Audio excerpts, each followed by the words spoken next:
Hello out there and welcome to Public Conscience, the anti-corruption program produced by the Progressive Impact Organization for Community Development, Primorg. I am Adaobi Obiabumo with Chidozie Obunaya. Thanks for joining us. Please watch us on our live stream on Facebook at Official Primorg if it is convenient for you. The spelling of Primorg is Primorg. On Public Conscience, we seek to evolve a corruption-free society by drawing government and citizens' attention to corruption reports and issues for prompt democratic actions against them. We also promote integrity by amplifying rare cases of the display of honesty by public and private individuals. We appreciate the MacArthur Foundation for supporting the production of this program. According to the former president of South Africa, Nelson Mandela, and I quote, "No country can develop unless its citizens are educated." End of quote. Today's program focuses on the misappropriation of funds meant to improve teaching and learning in some secondary schools in Osun State. Despite Nigeria's struggle with the burden of illiteracy and out-of-school children in the country, utilization of basic education funds remains a serious challenge. Recent investigation by Pen Press and republished by the International Center for Investigative Reporting (ICIR) exposes that despite the allocation of funds for the provision of instructional materials and laboratory equipment in schools in Osun State, the materials were said to have never been supplied, thus hampering smooth teaching and learning. According to the report, some junior secondary schools at Ifelodu and Olaoluwa local government areas of Osun State are affected by growing number of dilapidated buildings, lack of laboratory equipment, and other problems supposed to be taken care of with Ubec funds. The journalist that carried out this investigation will join us soon with the details. Today's program will draw the attention of the Universal Basic Education Commission (Ubec) to its alleged failure to account for millions paid for the education project in some secondary schools in Osun State. We will also interrogate how public sector corruption is impacting Nigeria's education and possible ways to mitigate the danger. But for you, how satisfied are you with the utilization of education fund in Nigeria over time? What is the possibility of corruption-free education sector? Be ready to join us through phone and text messages during this conversation.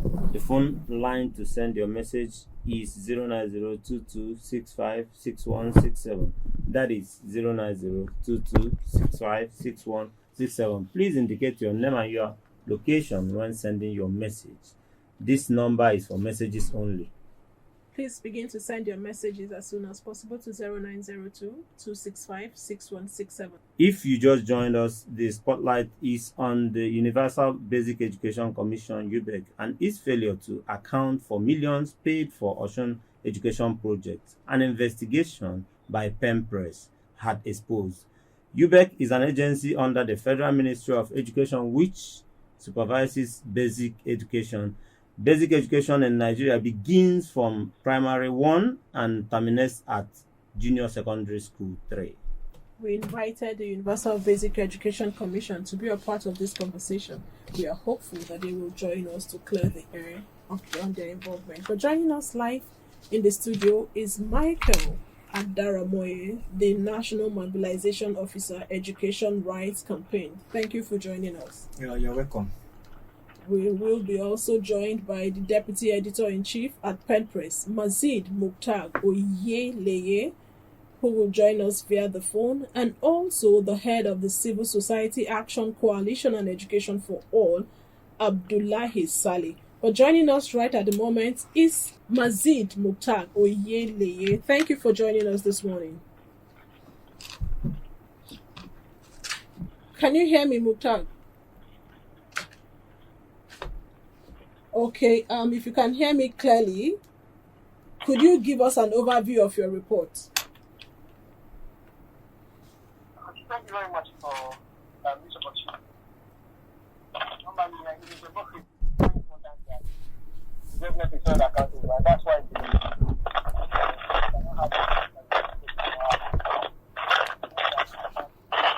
not in line with what is demanded, what they are expected to do.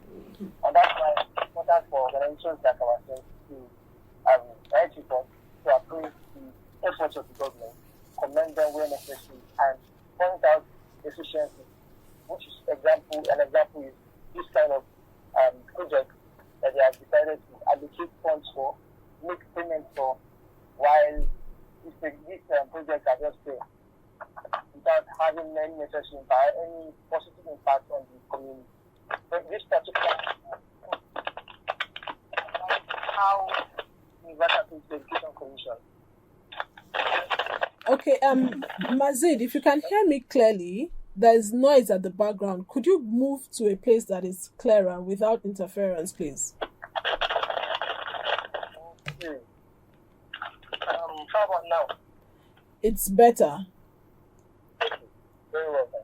Okay, then could you tell us how come Ubec was indicted in your report? What exactly happened? Yes, the Universal Basic Education Commission, through a particular lawmaker, and there are two projects in particular. The first project is for the construction of the secondary school, the senior secondary school, and the community secondary school, which was constructed, not completed actually, but eventually it was personalized by a lawmaker that sponsored the project, not particularly the sponsor, but in the funds of students. Sponsored the project and eventually personalized it and gave it out to another institution to use it. There's another report by the Foundation for Investigative Journalism that pointed out that this particular institution is using this College of Health, New College of Health, using this particular building that is meant for a secondary school for another thing. Firstly, the project was never completed. Secondly, the project which is supposed to provide secondary school education to students is serving another purpose. That's why the allocation of funds for the equipment of this particular facility, science equipment. Is the secondary school in existence? It is not. It is not. It is not in existence. Okay, go ahead. For the institution does not exist. Instead, another institution exists in its place. While all the allocations were made in the name of non-existent school. The allocation, Mazid, Yes, was the allocation made in the name of that secondary school? Yes, it was made in the name of the non-existent secondary school. Okay. Let's move on to existent secondary school, because there's another place you mentioned where laboratory equipment and we are not supplied, but it was paid for. Tell us about it. Similarly, at Orimolade Grammar School, within the same state, and there was a 6.7 million allocation for provision of laboratory equipment to equip the laboratory. Unfortunately, the equipment were not delivered. The students at these schools can barely identify the basic equipment that should be in the laboratory that are necessary towards their understanding, towards their comprehension. And it's posing a threat, because how can students at the basic level of education not have access to these crucial facilities that they need for their learning? And this particular exercise has been paid for by the commission, but they did not supervise, they did not ensure that things have been delivered, or whether it has been delivered or not. And efforts to question or to check what is the progress of this project from both the contractor and likewise the commission took their voices.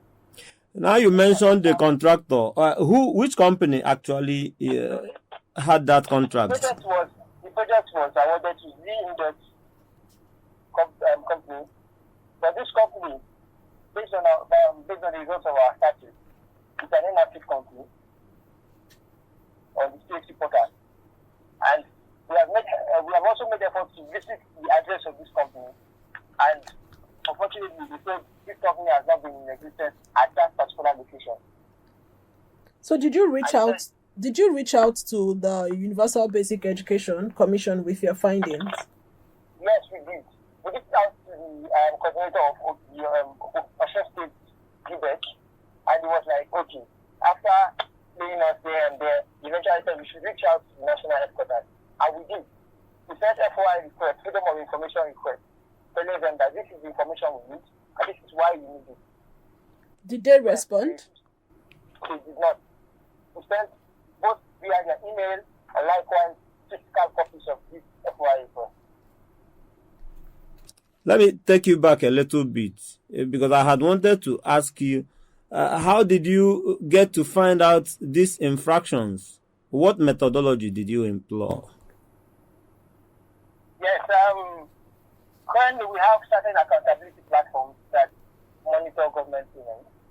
One of these platforms is the Open Treasury, where we see payments made by the government to different NGOs, to different companies, and for this particular purpose is made.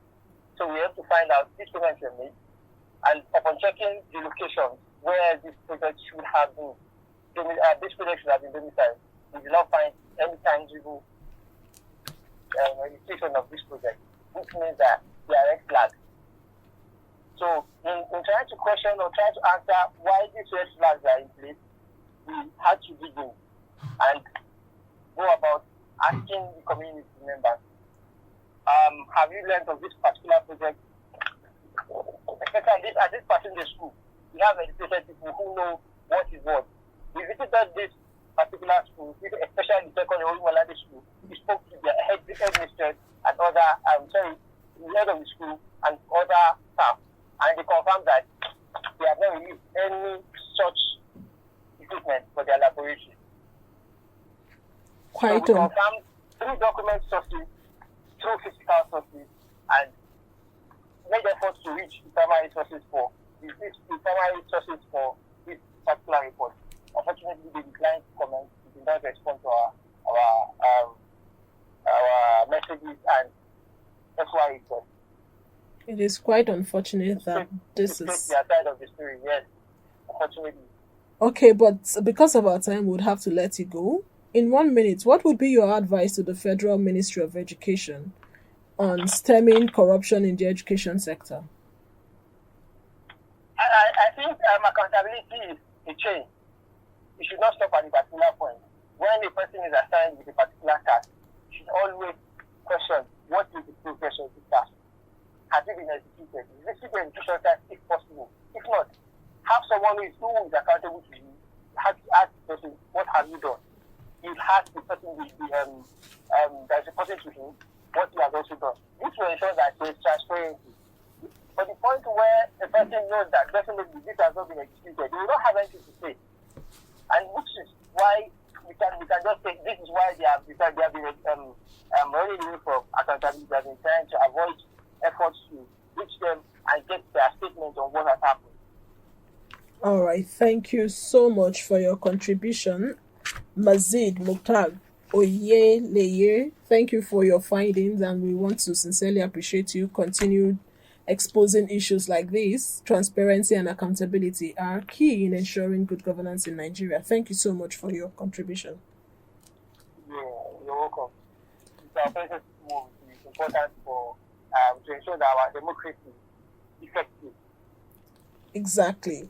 We still have in the studio Michael Adaramoye, who is the National Mobilization Officer at Education Rights Campaign. How would you react to this report? Thank you. The first thing to note is to first appreciate the effort of the individuals for this investigative report. And it was also why that we need a report like this to also help fish out many persons who are involved in some of the decays that are obtainable in the education sector. Because what we have here is a very grave situation. Because we are talking about corruption in the education sector. And Osun State, according to report and statistics, is stated to be the state with the most number of out-of-school children. there are 13%, out of school children in Osun State, in the southwest. And this is not the most populated state in the southwest. It's not even the second, third. Yet, it has the highest number of out of school children, which means that it's a serious government ought to have been taking steps to see how the education sector in that state, especially the basic education, will be repositioned. And then more students will be interested in education. But according to the report and the reality, what we've seen is the opposite. So that the case of corruption in this state, according to the report, ought to be something that should be taken serious. All right, we would have to hold you there because we have joining us via the phone the head, Civil Society Action Coalition and Education for All, Abdullahi Saleh. Thank you for joining us this morning and good morning. Good morning. Thank you for having me. Okay, would like to get your quick reaction to the report on how much corruption is threatening education in public schools in Nigeria. Thank you very much. You see, corruption is a very big issue in Nigeria. When you think that we are working against it, you get surprised that it looks like we are working to institutionalize corruption in our system. Come to think of the happenings in the previous government. This is an APC to APC government, and you can see the kind of revelation, the way government officials who took our money with impunity. This has hampered a lot of development in the country, and especially in the education system. Schools cannot be built, materials, social materials are not being purchased, teachers are not being paid. We know that in the FCT here we've been having strikes on and off. Just recently, as of last month, teachers in the FCT on strike for non-payment of some allowances, dating back to 3 years, 4 years. A lot of things have gone wrong in the system.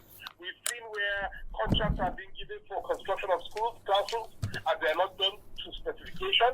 We see where monies are released for, counterpart funding to governors, and they use it for other things different from what it's meant for. So this has really affected the sector and the entire country.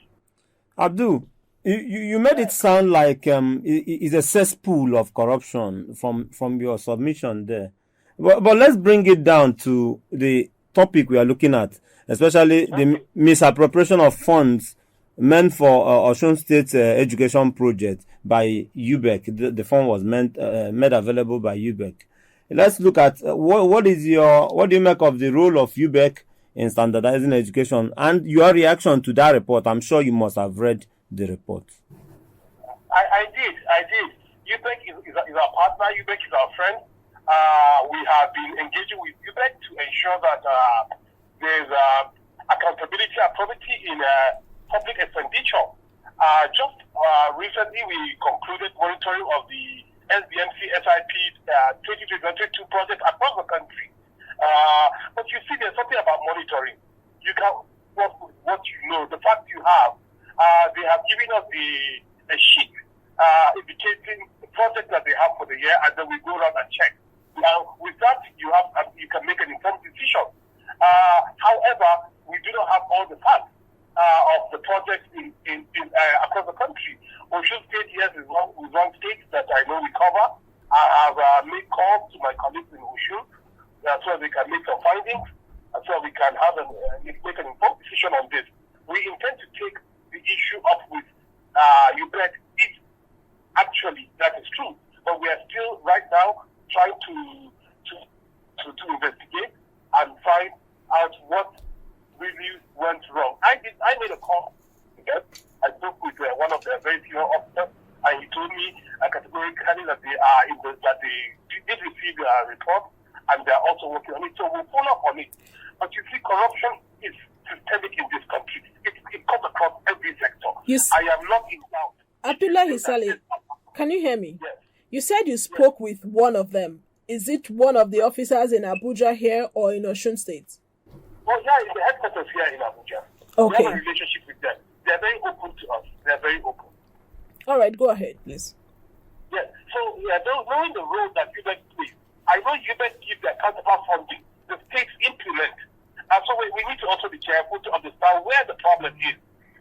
Just as I said earlier, I was Ubec with the executive secretary who did lament that a lot of governors did their counterpart funding, but didn't use it properly, and they are investigating it. They're sending EFCC and ICPC after them. So I know that such issues do happen. Such issues do abound. Particularly the one you mentioned in Osun. I think there was a time that we did budget tracking, and year in, year out, we realized that there are some projects that keep coming up in the budget every year, and it's not being done. So this is hysteric in the country, and we do condemn it. We just hope that we'll find an end to this issue. On this particular issue, on this particular investigation, who will bear the cat? Who do we hold responsible? You've also mentioned earlier that there's a monitoring problem when it comes to Ubec, but who do we hold responsible here? Yes. Once they don't release enough information to you, then you're handicapped. But I think your first point of call will be the State Universal Basic Education Commission. They are the ones responsible for every job within the state. So yes, I think it will just be, it's only right that you meet with the Ubec executive secretary of the state, and then they will clarify issues. They should provide all the documents relating to all the jobs Ubec jobs in the state, and then you can take it up from there. Okay, now can we look at the impact of all of this on the education sector? If the funds allocated for certain projects are not being utilized, the number of out-of-school children keeps increasing. What would be the outcome of education in Nigeria? Well, you just mentioned one of the impacts, actually, is the high rate of out-of-school children. You don't need to tell any person to know that there is an issue within the sector, especially with regard to this issue of corruption. Schools are not being built. If schools are not being built, then why do you tell children to go to school? Now, you see, I kept taking you back up on one issue. You have a beautiful policy, the UBE Act 2004, which states that education is compulsory, free and compulsory. Now, how do you make it compulsory when the schools are not there? I have gone around the FCT, I've gone to Imo, Adia, many other states to see that you go to communities where there are children. You see communities where there are children there, but these communities are underserved because they do not have the supply side. Government seems not to even care about them. So the schools are not there. So how do you enforce that UBE Act there? So these are the issues that we have. The current practice, and I'm sure that budgets have been made for schools in such locations. But except if you have such information, you might not be able to speak on the side. Authoritatively, you see, we have a government that will hound you and say that you're giving false information, and because of that, they can take drastic measures on you. They don't take drastic measures on people that are corrupt. I am shocked that today, those people in the humanitarian sector who looted the country are roaming free because they met their bail condition in EFT. Okay. And then a few other people are in jail, working in jail because of 1 million or 2 million, which are also condemned. But I tell you, the way we are fighting corruption in this country is not the right way. All right, Abdul, on a final note before we let you go. Before this program, we invited Ubec to join us and clear the air, and we also from the reporter, the person that did this story, he also said that he tried to reach out to Ubec and all plans, all efforts were futile. So, at this point, how do we get this explanation that we are looking for? No, certainly we'll get the explanation. Having invited us, brought us into the matter, I assure you right now I'm going to a meeting with the FPP member. I will discuss with our policy advisor, Madam Odinaka, and I had already sent a message to Osun. I want them to take it up. We will certainly make another attempt to discuss with them, and if we're making big walls, then I think, which I don't think will happen, then we will look for alternative means of delay our complaint. But please, I think we shouldn't get discouraged.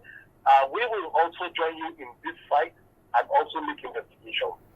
Okay, after the program, we will definitely continue the conversation. But before we let you go, on a final note, how can we improve accountability in funds management in the education sector? If you can give me that in 1 minute. Beyond what you are doing, this is the only way. We need to be active citizens. Since those in government seem to know what is happening and are not willing to change, we just need to take it up from there and keep talking and make use of the available policies and laws within our domain, the Freedom of Information Act and all whatnot, and keep pushing. I'm sure we'll get somewhere. All right, thank you so much. Abdullahi Saleh, the head, Civil Society Action Coalition and Education for All. Thank you for your invaluable contribution at this time. You're welcome. Thank you for the good job you're doing. Thank you so much. And if you just joined us, you're on to Public Conscience, a production of Primark, the Progressive Impact Organization for Community Development. And we're still x-raying the allegation against the Universal Basic Education Commission on misappropriation of funds for in Osun State. But in the studio, I also have my guest, Michael Adaramoye, the National Mobilization Officer at Education Rights Campaign. Thank you for staying forth again and being here with us. You heard all what Abdullahi Saleh said. So going forward, he has identified that yes, there's an issue with monitoring, especially projects at the state level. What more do you think Ubec can do to ensure that funds are being utilized properly? Well, on the issue of corruption and how to ensure we don't continue to have cases like this again, I think it's not just particular to Ubec alone. It's a general problem in the public sector with the issue of corruption. Because when Ubec was formed, it was because there were public outcry that basic education was not being given the needed attention. But today, after about 20 years of having Ubec, the reality in basic education still remains a continuation of the sad reality we've known for over the years. So that one major way to ensure that corruption does not really eat deep into the fabric of not just the nation but also the education sector in particular. And it's one of the solutions we propose in the Education Rights Campaign, not just for Ubec, not just for the basic education, even for tertiary institutions and the whole public sector as a whole, is that there's need for democratic management of not just the finances alone, but even the general running. By democratic management, what do you mean? Thank you. By democratic management, what we mean is that the individuals who are the stakeholders, because when you talk about stakeholders, we mean not just people who are appointed to head some of these agencies, even the students, even the workers, the teachers, and you. We have associations. Students have their unions, workers either in the tertiary or even the basic.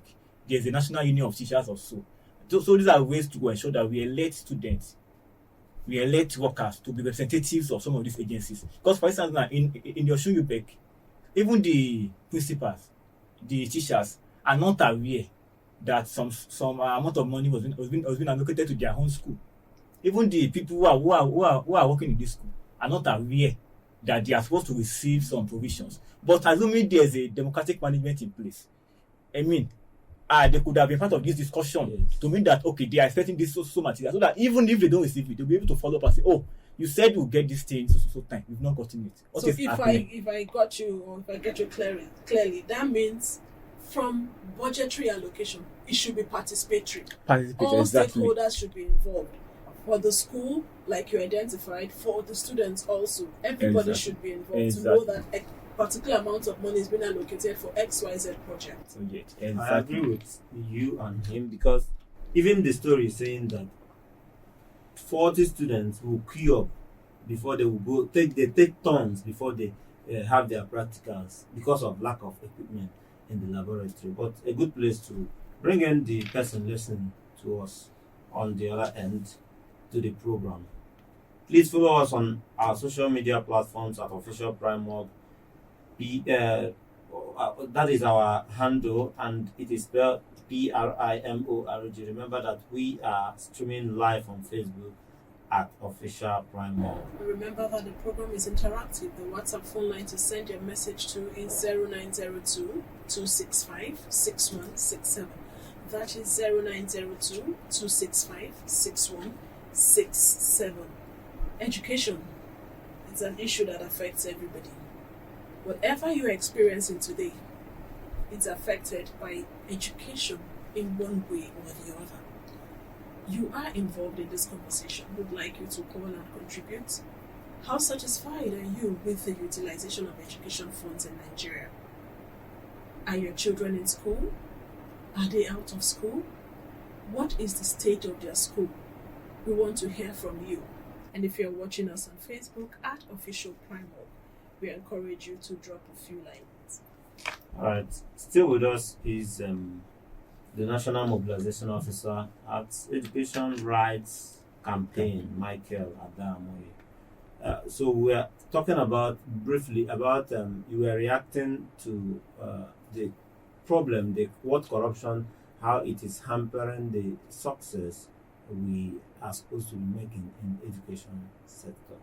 Okay, but let's also give voice to another thing that is a problem here, because looking at what you are saying, the funds spent, the Universal Basic Education Commission, you said it's been there for over 20 years, about 20 years now. Yes. Do you think we are on a positive trajectory given the impact it's making? Well, if you want to have a honest review, so far of what we've been able to achieve, I don't think personally, based on my own observation as an education activist and what has been exposed to over the years, I don't think it will be an honest remark to say we are making the right step or we are in the right direction.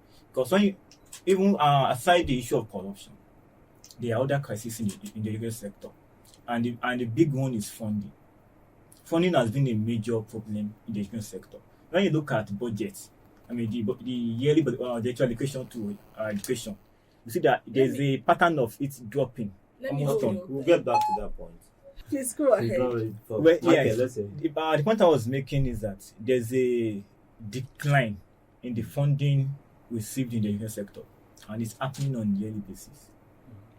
There's a recommendation by UNESCO that developing nations like Nigeria should fund their education sector on a yearly basis with at least between 15 to 20%. Have we met that benchmark? And we have never even been close to that. Okay, let me take this call again. Hello. Hi, good morning. How are you doing? Good morning, sir. Your name and where you're calling us from? My name is Clement Akoni. I'm calling from Abuja. I'm calling from Gujarat in Abuja. Clement, let's hear you in 1 minute. How would you react to the conversation? Okay. I overheard the man on the program saying that there are some schools in Osun State that never knew they have something to collect from the office and stuff like that. So may I know if the gentleman can please tell us how to get in touch with him? I am from Osun State, and I'm interested in getting to let my people know that they have some things that they have never collected from their offices. Okay, Clement. We'll quickly walk you through what we are discussing. It concerns Osun State misappropriation of education fund meant to solve some needs in schools in Osun State. So you just listen and you get the brief. Yes, I was driving when I overheard him saying that there were certain things that schools in Osun State supposed to have come to collect in their office, but they have not done that. So if I can just, if after the program I can get in touch with you, so that I'll be able to feed my people back. I don't think you got it right. You didn't hear him very well. But that's what I'm trying to tell you. Some schools are supposed to get laboratory equipment that the monies, the fund were made available by Ubec. But this equipment, they are not physically present. So something has gone wrong. So that is the issue we are looking at. So, and we are calling on Ubec and every other related necessary agency to take action to make sure that the right things are done. Because the students don't have equipment to do their lab Exactly. work, and which is Exactly. not good for education. That's right. Thank you so much. All right. Okay, but you All right. could still send a text message to us if you are still listening and you have your pen close to you. Kindly send a text to 0902 265 6167. 0902 265 6167. And it is interesting because you get to some schools and you find out that teachers are using description to tell children about students about burettes and pipettes. I mean, those things you should see it live. Right. It's not to be described by a teacher for you. Please go ahead, That is what Michael. corruption is. Well, what you're even saying is even probably to some people a more fanciful situation. In some schools, when you get there, students don't even have things that are basic as chairs to sit. Even classroom.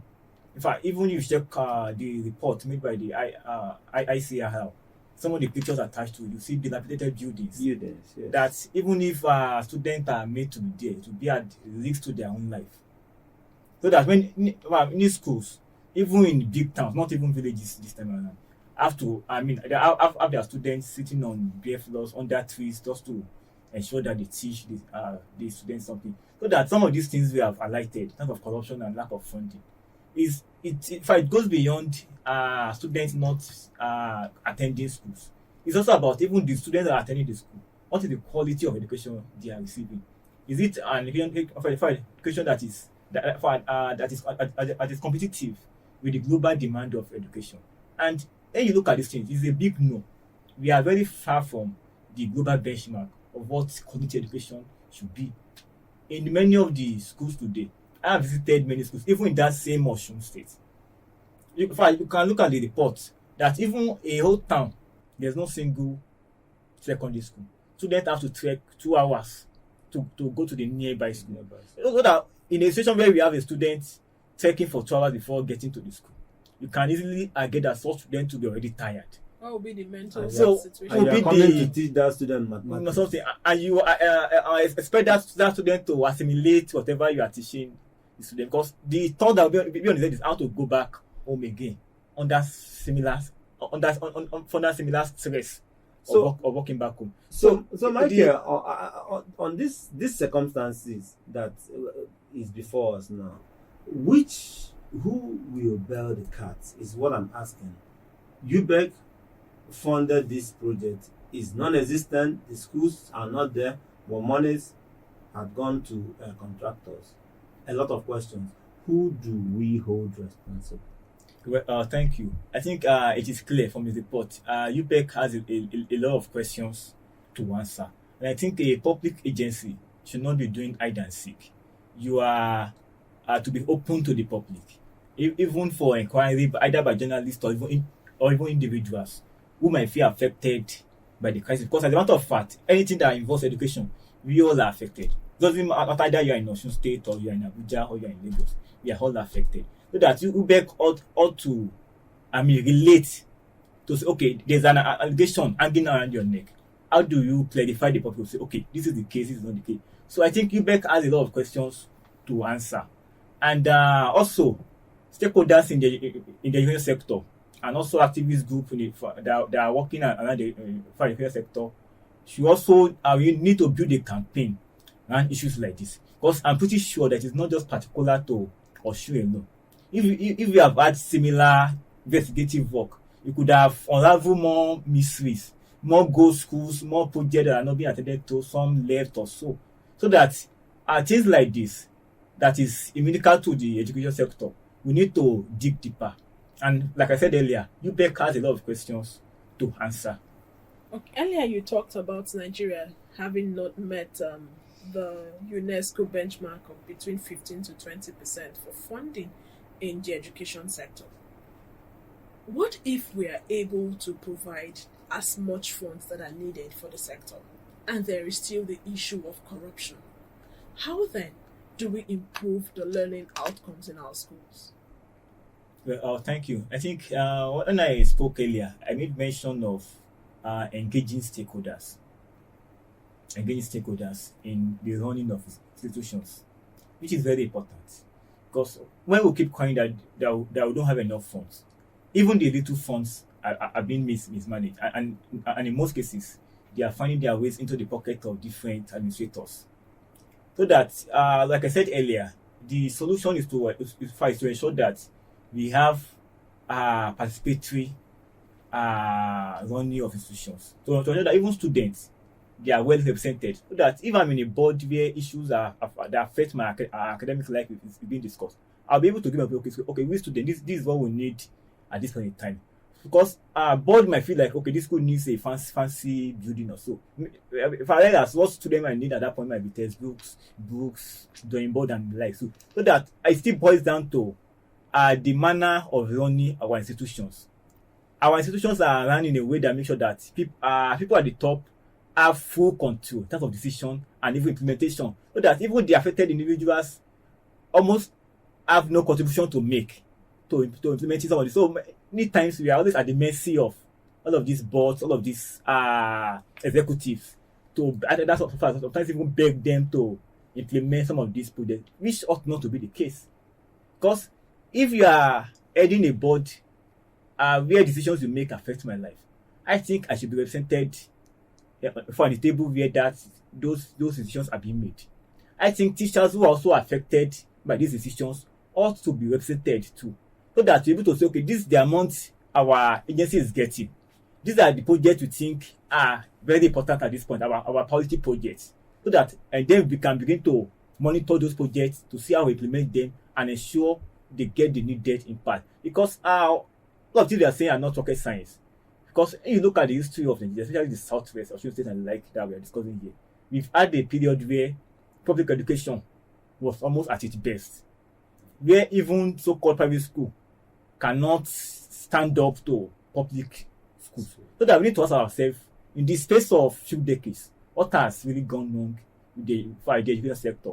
Of course, in the period where I was mentioning, the period where government used to commit large sum of amount to public education, in terms of over 20% of the budget sometimes, it goes to the education sector. But even if you look at the report made by the journalist who made the report, one of the teachers himself confessed that during their own time, a student has his own locker where your equipment that you need for practical, so you have it just for you personally. You have your own personal equipment. But today, we have over 40 students sharing what ought to be used by one person, which is not even available.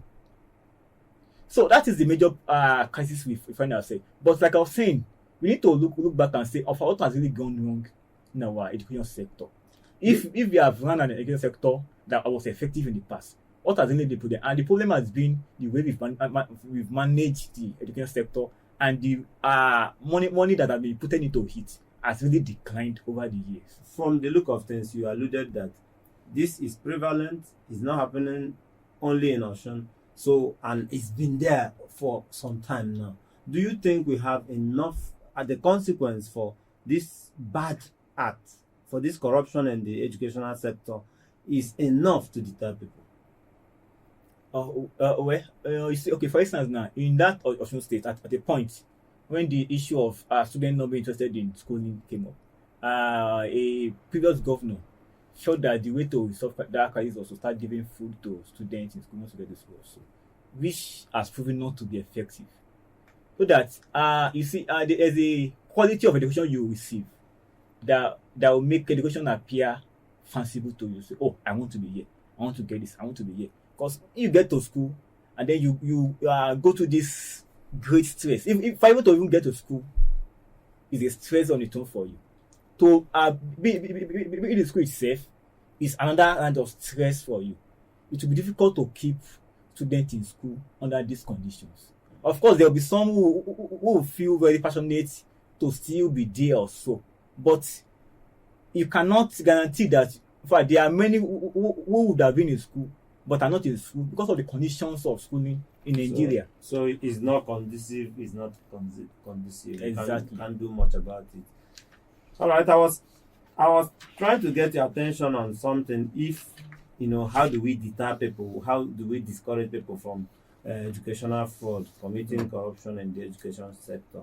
Maybe you put it together as we wrap up this conversation. And also, what is your advice to the Ministry of Education on getting to the root of this investigation as well? Well, the sad reality is that you cannot preach to people to stop corruption. That has proven to be ineffective, because if that has been the case, we have a lot of individuals preaching, begging people not to be corrupt or so. Because we run a system of corruption in Nigeria. I mean, the former speaker made similar point that corruption in Nigeria is a systemic crisis, has eaten deep into almost all the sectors. So And the Nigerian ruling class have set the pace for that. They have shown to be one of the most corrupt group of individuals we have probably in the world now.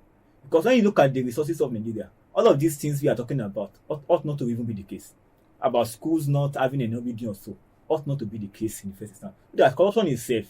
And if you look at many of these boards, they are boards where before you get there, you need to either lobby or so, have some people in the government that will have to recommend you to be so that in such situation, if a senator recommend you for a position, and I read a report about that same senator himself has embezzled billions of naira, I will be emboldened to also either ways. I will be emboldened to also say, let me also use this opportunity to also get my own share of the national cake. And that has been the major crisis we have in Nigeria. We have people following that pattern. So, like I said earlier, what we must need the to Ministry of redirect. Education do on getting to the root of this investigation?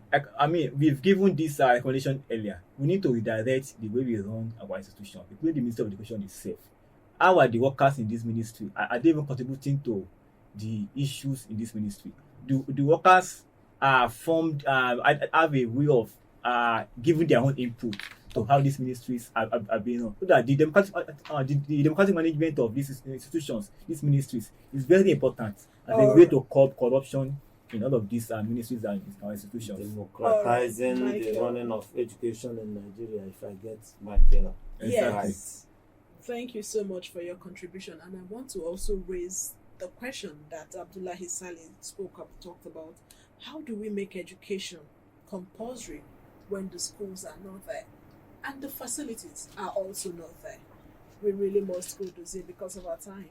Yes, please follow us on our social media platform at Official Primark. Okay, sorry, we are going. Please visit the news website. Our news website, primarknews.org. That is primarknews.org for all the details, file reports, and interviews. Visit our website, www.primark.org, to get all the information about Primark. And you can watch our videos on Primark TV or our YouTube channel. Please subscribe to get reminders when we have a new post. We sincerely appreciate our guests. Michael Adaramoye, National Mobilization Officer, Education Rights Campaign. Thank you for being here. You're welcome. Our sincere appreciation also goes out to those who joined us via phone. That is the Deputy Editor-in-Chief at Pen Press, Mazid Mukhtar Oyeleye, and also Head Civil Society Action Coalition and Education for All, Abdullahi Saleh. Thank you all for joining us, and for those who tuned in, those who watched us via Facebook, thank you. Public Conscience has the support of the John D. and Catherine T. MacArthur Foundation, committed to building a more just, verdant, and peaceful world. Get more information about the foundation on its website, macfund.org. Join us again here next week for another episode of Public Conscience. And remember to follow us on Facebook, X, formerly known as Twitter, at Official Primark. I am Chidozie Obonai. Remember that birth registration and birth certificates are free if your child is under 18. Help stop the corruption in birth registration and do not pay for birth certificates. Also remember that you can give us information or hints about corrupt acts through our phone at 0902-265-6167 or info@primark.org. I am Adaobi Obiabumo. Stay safe.